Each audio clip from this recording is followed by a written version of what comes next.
नमस्कार। Learning with प्रभात में आपका स्वागत है। हम बात करेंगे एक कंपनी का, जिस कंपनी जो मार्केट में लिस्टेड है और उसका मार्केट पोटेंशियल्स क्या है और स्टॉक की परफॉर्मेंस किस तरह से दर्शाती है और स्टॉक कितने लेवल पे आती है और क्या-क्या इसका पोटेंशियल्स है मार्केट के हिसाब से और क्या इसका टेक्निकल ट्रेंड की बात हम करेंगे स्टॉक के प्रति। समझने का प्रयास करते हैं पहले इस स्टॉक के बारे में और समझते हैं एच ई जी लिमिटेड के बारे में। एच ई जी लिमिटेड जो है बेसिकली इलेक्ट्रॉनिक्स आइटम्स पे काम करती है as per the B S सी।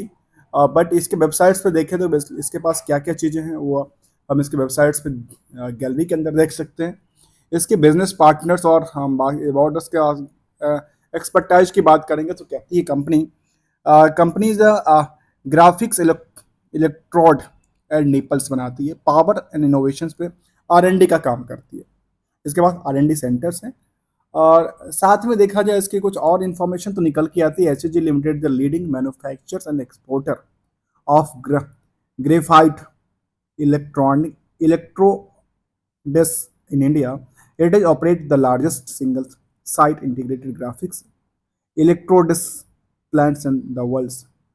ये वर्ल्ड के बेसिस में इनके पास प्लांट्स हैं और देखा जाए तो it is part of the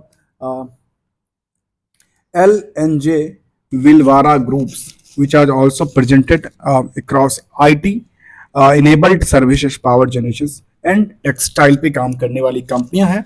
हम समझते हैं आगे इसका मार्केट की देखा जाए तो बुक वैल्यू कंपनी की निकल के आती है करीब 1147 के आसपास।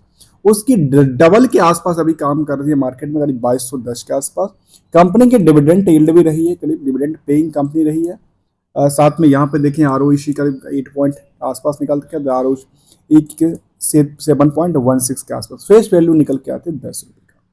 मार्केट कैप की बात करें तो मार्केट कैप तो होता है वो हमेशा चेंज होते रहता है। मार्केट कैप इस पर होता है कि नंबर ऑफ शेयर्स इंटू जो नंबर ऑफ शेयर है उसके बेसिस पे मार्केट कैप निकल के आती है। चलते हैं आगे और आगे समझते हैं स्टॉक में क्या क्या परफॉर्मेंस लेवल्स हैं। और यहाँ पे देखा जाए तो 2200 के आसपास की परफॉर्मेंस स्टॉक में रहा।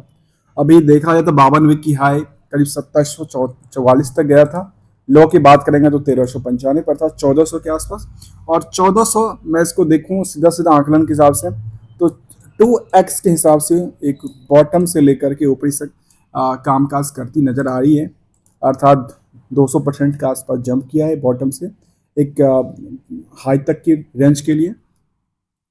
फेस वैल्यू वगैरह की हमने बात कर लिया था। आगे जानते हैं इसको जो कि कंपनी इलेक्ट्रोड्स एंड रेफ्रेक्टरीज पे काम करती है।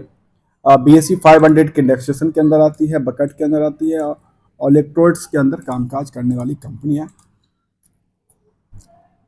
इसकी वेबसाइट्स पे देखने को आती है और कुछ इन्फॉर्मेशन ऐसा निकल के आती है जो कि इसको समझने के लिए जो पावर डिवीजन पर भी काम करती है। अर्थात जो पावर में देखने वाली बात है कि पावर में इनोवेशन R&D करती है या ये पॉलिसी बनाती है या फिर देखिए पॉलिसी अपनी कंपनी के लिए पॉलिसी बना सकती है। इसमें क्वालिटी पॉलिसी की बात करती है क्योंकि पॉलिसी मेकिंग नहीं कर सकती क्योंकि पॉलिसी मेकिंग तो सरकार की हाथ की होती है। टेक्नोलॉजी पे काम करती है, सीमेंट्स और इन्वायरमेंट के ऊपर इनके पास कुछ इस तरह के अपनी वेबसाइट्स पर इंफॉर्मेशन वगैरह साल रखें। इनके पास देखा जाए एक्सपीरियंस किस किस चीज़ में इनके पास है। तो एक्सपीरियंस की बात करें तो निकल के आती है इनके पास एक्सपीरियंस वेयर हाउसिंग्स हैं और साथ में देखा जाए टेक्निकल एक्सपर्टाइज इनके पास भी है जो इसकी स्किल्स हैं कंपनी के बारे में। और इनकी क्लाइंट्स की लिस्ट देखो तो क्लाइंट की लिस्ट बड़ी लंबी चौड़ी है जिसमें सेल भी आता है, पोस्को आता है और ढेर सारा लिस्ट यहाँ पे निकल के आती है। इसके जब हम देखें इसको और स्क्रॉल राइट लेफ्ट करें तो ढेर सारा टाटा स्टील्स भी आते हैं जिनके इनके क्लाइंट्स लिस्ट में निकल के आती है।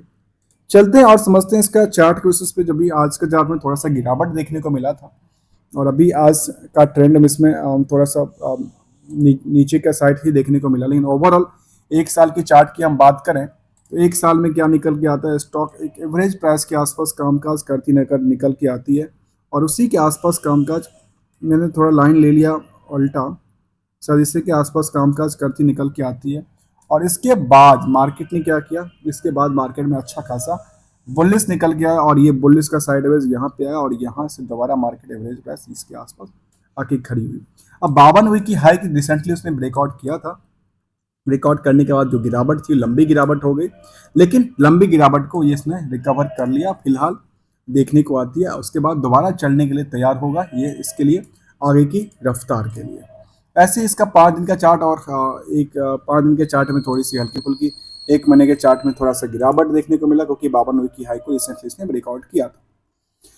आगे लेटेस्ट अपडेट की तरफ देखा जाए तो इसमें कंपनी ने shareholder regarding amendment to the taxation provision related to the dividend के टैक्सेशन के प्रोविजन के लिए ईमेल कम्युनिकेशन किया है। और साथ में देखा जाए तो कहती है कंपनी, जो इनने एक कंपनी बनाई है जिसका नाम होल्डली और सब्सिडरी कंपनी बनाई है, जो कि 4-5 को मई में बनाई थी। इससे पहले एक एक्विजिशंस का अनाउंसमेंट था, एक्विजिशंस किया था, उसके बाद होल्डली और सब्सिडरी बन गई। ये होल्डली और सब्सिडरी क्यों बनाई है जरा जाने को कि अपने बिजनेस को एक्सपेंड करने के लिए या किसी बिजनेस के साथ कोलैबोरेट करने के लिए क्या कर रही है कंपनियां, जिसके देखा जाए तो 4 जून का अपडेट था ना शायद, ये अपडेट 4 जून का अपडेट है, लेटेस्ट अपडेट है जून का। इसके हिसाब से देखा जाए तो कंपनी ने क्या किया, कंपनी कहती है जो हमारे पास हमने एक सब्सिडरी बनाई है उसका नाम से HEG ग्राफाइट्स लिमिटेड, 4 जून को बनाई। और इसका पर्पस क्या होगा, being the rules and the company, और कंपनी के बारे में उन्होंने कहा कि हमारा कंपनी का सीन नंबर ये है, ऑथराइज कैपिटल हमारे बस 1 लाख रखा है और पेड अप कैपिटल भी हमने सेम ही रखा है। साथ में हमने company incorporate inter the carry of the business and manufacturing and graphites electrodes, मतलब जो काम कर खुद ही करती है वो काम इनके पास भी HEG ग्रेफाइट्स भी करेगी, यही मतलब हुआ। कुछ और इन्फॉर्मेशन यहाँ पे नहीं है।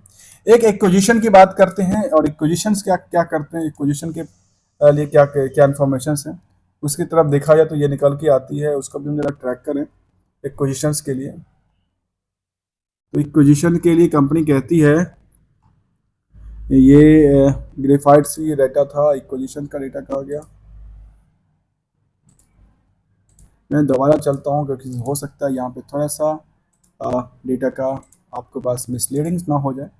इक्विजिशन की तरफ चलें और इक्विजिशन में क्या निकल के आती है। इक्विजिशंस में हम दोबारा चलें और समझ में आती है जो इक्विजिशन 4-6 को अपडेटेड था। इक्विजिशन के लिए कही है कंपनी, जो हमने होल्डी ऑन सब्सिडरी बनाई है सिविल रेगुलेशन के हिसाब से, और कंपनी का नाम भी वही निकल के आता है, HEG ग्रेफाइट्स लिमिटेड के नाम निकल के आती है। इसमें ग्रेफाइट्स इनकॉर्पोरेटेड और इक्विजिशंस किसको कह रही है, तो कहती है HEG graphites limited has the been incorporated in the wholly owned subsidiary of the HEG limited. अर्थात ये इक्विजिशंस क्या है और नया कंपनी क्या है ये मुझे नहीं पता चला। बेसिकली मुझे लगता है एक ही कंपनी थी। अच्छा, limited is graphites in the 100% share holding. यहाँ पे कहती है कंपनी जो 100% शेयर होल्डिंग और द कंपाउंडिंग 10,000 इक्विटी शेयर्स उन्होंने दिया, वैल्यूएशन ऑफ द 1 लाख की वैल्यूएशन हुआ। और ये इन्फॉर्मेशन थी, और उनका CS जो है विवेक चौधरी जी, उन्होंने अपडेट किया है स्टॉक एक्सचेंज को। चलते हैं समझते हैं अगला स्टेप, जहाँ पे हम देखें जो निकल के आती कॉर्पोरेट एक्शन में कंपनी डिविडेंड पेइंग कंपनी रही है, और डिविडेंड का पार्ट बड़ा अच्छा है, 42 रुपये 45 रुपये के आसपास निकल के आता है। और इसके हिसाब से देखा जाए तो 24 में भी जो डिविडेंड देगी AGM के आसपास, और इसका ट्रैक रिकॉर्ड जुलाई अगस्त का रहा है, तो उस हिसाब से अच्छा खासा डिविडेंड देना चाहिए यदि इसका प्रॉफिट अच्छा खासा हुआ होगा तो। चलते हैं आगे और इसका रिजल्ट की तरफ ध्यान दें, तो रिजल्ट की पार्ट में क्या निकल के आती है, रिजल्ट के पार्ट में निकल के आती है जो थोड़ा सा रेवेन्यू डाउन हुआ, प्रॉफिट डाउन हुआ। ये केवल इसकी खुद की बिजनेस का है, इसकी बाकी बिजनेस के बारे में हम कंसोलिडेट डेटा की तरफ ध्यान दें तो निकल के आएगी। और कंसोलिडेट डेटा क्या कहती है, उसमें निकल के आती है क्वार्टरली बेसिस पे। तो क्वार्टरली बेसिस पे कहती है जो कंसोलिडेट डेटा में करीब 547 करोड़ का टोटल है, जो कि पिछले क्वार्टर से डाउन शेड है, और लगातार देखने को मिली है पिछले 4-5 क्वार्टर से इसमें थोड़ा सा डाउन शेड देखने को मिला, और जिसकी वजह से इसका ऑपरेटिंग प्रॉफिट करीब 41 करोड़ के आसपास और प्रॉफिट मार्जिन करीब 8% रह गया। कभी इसके पास 20% 10% तक के आसपास की मार्जिन हुआ करता था। नेट प्रॉफिट को कंपेयर करें क्वार्टरली बेसिस पे तो केवल 33% के आसपास, और पिछले क्वार्टर से ये लगातार गिरने वाली प्राइस लगती है, उसके बाद भी स्टॉक की परफॉर्मेंस सोचिए, मतलब फंडामेंटल्स में कुछ ऐसा दिक्कत नहीं है। दिक्कत का मतलब इसका बिजनेस थोड़ा सा बिजनेस मॉडल थोड़ा सा डाउन हुआ है। यदि दिखता है थोड़ा बड़ा तो फिर उसमें क्या होता है, इसमें प्रॉफिटेबल और भी ज़्यादा दिखता है। यहाँ पे देखा जाए ईयरली बेसिस को कंपेयर करके देखा जाए तो ये निकल के आता है करीब 2395 के आसपास, जो कि पिछले से करीब डाउन शेयर देखने को मिला, और उससे पिछले से भी अच्छा खासा डाउन शेयर देखने को मिला है कई पीरियड के हिसाब से देखा जाए। ऑपरेटिंग प्रॉफिट करीब 16% के आसपास रहा, और टोटल प्रॉफिट 223 करोड़ के आसपास, जो कि 223 करोड़ के सॉरी अदर अदर इनकम की बात कर रहे हैं। टोटल प्रॉफिट की चर्चा करें, टोटल प्रॉफिट निकल के आता है 312 करोड़ के आसपास का, जो कि पिछले पीरियड से करीब करीब 200 करोड़ डाउन है। इससे पहले देखा जाए कंपनी में अच्छा खासा हजार हजार करोड़ तक का 3000 करोड़ तक का रिवेन्यू जनरेट हुआ था। टोटल रिवेन्यू टोटल प्रॉफिट की बात करते हैं। इस हिसाब से यहाँ पे थोड़ा सा डाउन शार्ट एक तरह से देखती बनती है। कंपाउंडेड सेल्स की तरफ एक समरी की तरफ देखा जाए तो कहाँ पे जो है वो डिक्लाइन करती है सेल्स इनका। कंपाउंड प्रॉफिट ग्रोथ की बात करें तो ये भी डिक्लाइन करती है, कुछ दफा को छोड़ दिया जाए तो। सीएजीआर के साथ देखा जाए तो नियरली इसमें डाउन शेयर देखने को मिला है, फिलहाल एक सालों में थोड़ा सा अच्छा मोमेंटल दिखता है। रिटर्न की बात करें तो यहाँ पे उतनी बड़ी मोमेंटल नहीं दिखती है, थोड़ी सी मोमेंटल दिखती है। अर्थात इन 4 पॉइंट में जो है ज़्यादातर पॉइंट जो है वो इसके सपोर्टिंग नहीं करते हैं, जो कि टेक्निकल ट्रेंड की बात करते हैं। अब टेक्निकल ट्रेंड से पहले इसमें टेक्निकल ट्रेंड में एक चीज़ देखें, जब भी मैंने हमेशा कहा जब भी मार्केट एक स्टेबिलिटी के आसपास आती है ना, एक बेस बनाती है ना, स्टेबिलिटी का मतलब एक बेस बनाना, मैं इसको अब नाम चेंज करता हूँ, कहता हूँ बेस बनाई। ये जब भी बेस बनाती है, ठीक है, जब भी बेस बनाई है ना, इसमें क्या हुआ, एक अच्छी सी मोमेंटल देखने को मिली। अब यहाँ पे पिछले 2 दिन से देखने को मिला कि बेस बनाती नजर आ रही है। तो बेस जैसे बनाएगी तो बेस बनाने का 2 मतलब हो सकता है, या तो ऊपर या नीचे। इसी को पकड़ना एक ट्रेंड होता है जब वो मार्केट की ट्रेंड की बात करते हैं, जहाँ पे ऊपर या नीचे, क्योंकि प्रॉफिट तो यहीं से बनेगा और इन्वेस्टमेंट का पार्ट भी तो यहीं से होगा, ट्रेडिंग का पार्ट भी यहीं से होता है। कोई स्टॉक में कोई रिकमेंडेशन या एडवाइस हमारी तरफ से नहीं है। यहाँ पे देखा जाए शेयर होल्डिंग पैटर्न तो करीब 55% के आसपास और पब्लिक 44% के आसपास। और यहाँ पे देखा जाए इन्वेस्टमेंट की पार्ट को, इन्वेस्टर के पार्ट पे, तो एफ आई भी यहाँ पे 6% के आसपास है, डी आई भी करीब 10% के आसपास है। और अच्छी बात ये थी जो लास्ट मोमेंटल में देखने को मिला, डी आई ने अपनी पोजीशन को बढ़ा लिया 2%। और वो पोजीशन कहाँ से लिया, वो पोजीशन लिया पब्लिक के पास से। मतलब पब्लिक के पास से जैसे पोजीशन लिया तो क्या हुआ, मार्केट क्या होगा, ऑब्वियसली चढ़ने लगेगा। इसकी क्रम की बात करूं, जहाँ पे 31 मार्च के आसपास की बात करूं तो 31 मार्च के आसपास क्या हुआ, ये तो एक का था 31 मार्च के आसपास में देखने को मिला कि यहाँ पे डीआई ने कहाँ से खरीदा, मार्केट से खरीदा, और मार्केट से अर्थात छोटे इन्वेस्टर से खरीदा, ओपन मार्केट से खरीदा। अब पब्लिक की तरफ देखिए, ध्यान देखे तो पब्लिक में केवल एक ही नाम निकल के आते हैं, मेकिमा कॉरपोरेशन, जिनके पास 3% की होल्डिंग है, अदरवाइज कोई होल्डिंग नहीं दिखती नजर आती है। तो इसका था थोड़ा सा ओवरव्यू इस कंपनी के बारे में। अब एक चीज़ और देख लो, एज ऑन डेट हमने हमेशा कहा कि ये जो ट्रेंड अभी बनती नज़र आ रही है, उस ट्रेंड में क्या होगा, एक बेस बनाती नज़र आती है। बेस बनाने का मतलब ये है जो इसकी एवरेज प्राइस के हिसाब से देखा जाए तो एवरेज प्राइस कहाँ पे मैच करती है, एवरेज प्राइस इसके मैच करती है इस अमाउंट्स के आसपास की। यदि मार्केट गिरता है तो गिरने के बाद क्या चांस बनती है इसका, ये फिलहाल तो यहाँ पे बात ये है।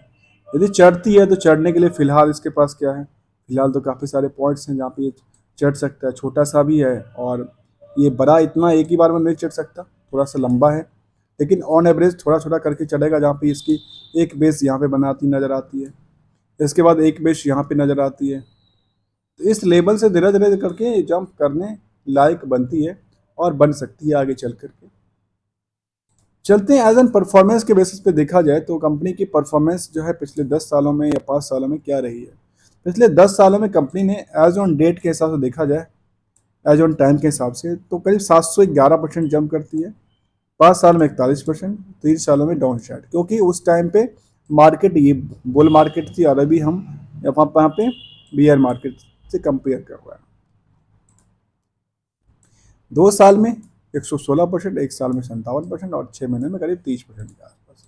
ये इसके लिए फिलहाल कुछ पीरियड में तो इनका लॉस भी देखने को मिला, और लेकिन ओवरऑल ये अच्छा खासा जंप देखता बनता है। और फिलहाल इसके चार्ट को हम थोड़ा एक बार और देखें जो करके, तो यहाँ से भी इसको स्टार्ट करें तो चार्ट में एक अच्छे से हमेशा, ये एक ही बार की बात नहीं है, इसमें हमेशा एवरेज लिया है, और जब भी बेस बनाया है तो बेस बनाने के बाद अच्छा खासा जंप देखता निकलता है। हम बात कर रहे थे, आज कंपनी का नाम था HEG लिमिटेड के बारे में, जो कि बेसिकली इलेक्ट्रोस कुछ आइटम्स हैं जो कि इसका एक्सपोर्टर्स हैं, और साथ में इसके ऊपर कामकाज करती नजर आती है कंपनी। दोस्तों वीडियो अच्छा लग रहा हो तो लाइक, शेयर, कमेंट्स कर सकते हैं। Thank you so much for joining here.